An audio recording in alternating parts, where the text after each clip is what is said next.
Coffee is the morning drink of choice for many people around the world. It provides caffeine, which helps to stimulate the body and mind and be alert and ready for the day. People who have a coffee allergy will have a reaction when they are exposed to the bean. Someone who is sensitive to or has an intolerance to caffeine or something else in coffee may also experience symptoms. It is important to know the difference between these conditions.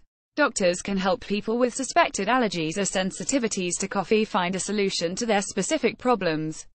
Contents of this article: how common is a coffee allergy and what causes it? Coffee allergy versus coffee sensitivity. Other causes. Foods to avoid when to see a doctor. How common is a coffee allergy and what causes it? Allergic reactions to drinking coffee are very rare.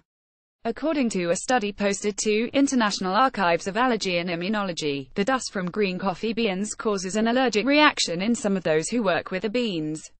No recent medical literature mentions allergic reactions to drinking coffee, though rare cases have occurred in the past.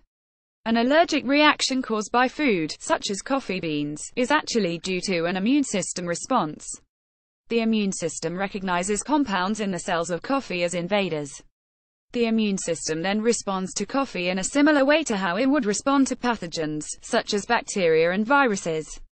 It releases protective compounds, such as histamine, to isolate and destroy the intruding coffee. The symptoms of a coffee allergy are the result of this process. Symptoms of a coffee allergy. A true coffee allergy can cause serious symptoms in the body, usually within the first hours after it has been drunk. Symptoms can affect many areas of the body and will usually get worse over time. Symptoms of an allergic reaction to coffee include skin rashes, such as hives or blotches of red skin, nausea and vomiting, trouble swallowing, shortness of breath or difficulty catching a breath, or wheezing cough, stomach or abdominal cramps, diarrhea, reduced color in the skin, weak pulse or a sudden drop in blood pressure, dizziness or loss of consciousness. Severe allergic reactions may lead to anaphylaxis, which can be life-threatening if left untreated. Anaphylaxis can cause swelling of the throat and mouth, blocking off the airways, while also adversely affecting the heart rate and blood pressure. Anyone who experiences any of these symptoms should get medical attention right away. People who have a coffee allergy and have taken antihistamine medications or epinephrine should still seek medical attention to avoid any potential complications. Coffee allergy versus coffee sensitivity. Many people with coffee sensitivities mistakenly think that they are allergic to it. Sensitivity to coffee can create its own problematic symptoms, but they are usually not life-threatening. Symptoms of a coffee sensitivity can include feelings of jitteriness and unease, irritability, anxiety and nervousness, trouble sleeping or insomnia, upset stomach, abdominal cramps, elevated heartbeat or blood pressure, involuntary muscle spasms. Symptoms caused by sensitivity to coffee will usually go away if the person stops drinking coffee. People who are sensitive to coffee may have a gastrointestinal upset, or symptoms connected to other issues may be getting worse. For example, coffee can make heartburn and symptoms of gastroesophageal reflux disease GERD worse. The caffeine in coffee can relax the sphincter at the lower end of the food pipe, causing stomach acid to leak up and irritate it. Symptoms of too much caffeine versus allergy symptoms. Allergies may be confused with the symptoms caused by having too much caffeine or sensitivity to caffeine. Many people who get sick from drinking coffee are simply seeing the effect of caffeine sensitivity. Typically, the recommended caffeine consumption for adults is limited to 400 mg/mg per day. This is around 4 small cups of home-brewed coffee. After that, many people will start experiencing symptoms. People who do not have caffeine regularly, or those that are sensitive to caffeine, may experience symptoms after relatively small amounts of caffeine, such as 1 cup of coffee or tea. If a person is not used to caffeinated drinks, symptoms may occur because their body is not used to caffeine's effects and struggles to process and eliminate the caffeine from the system. Too much caffeine is associated with similar symptoms to those of a coffee sensitivity. In addition to these symptoms, too much caffeine in someone who is caffeine sensitive may cause symptoms, such as chest pain, heart palpitations, mood swings, anger, or depression, numbness in the extremities, muscle pains, shortness of breath, headaches or migraines, delusions or hallucinations, cold sweats, flu-like symptoms, panic attacks. Although very rare, it is also possible to be allergic to caffeine itself. Some people may experience allergic reactions to the compound, which can lead to anaphylaxis. Any new symptoms should be reported to a doctor or allergist immediately to discuss a plan of action. Other causes. Other ingredients in the coffee can also cause an adverse reaction.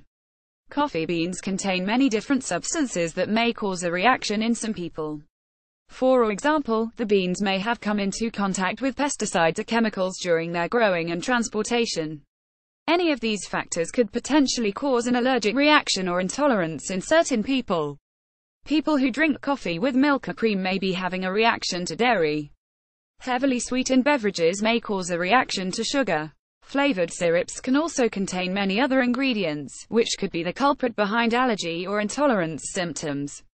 A recent study posted to Journal of Toxicology and Environmental Health found that various green coffee bean samples were contaminated with mycotoxins, which come from fungi on the beans.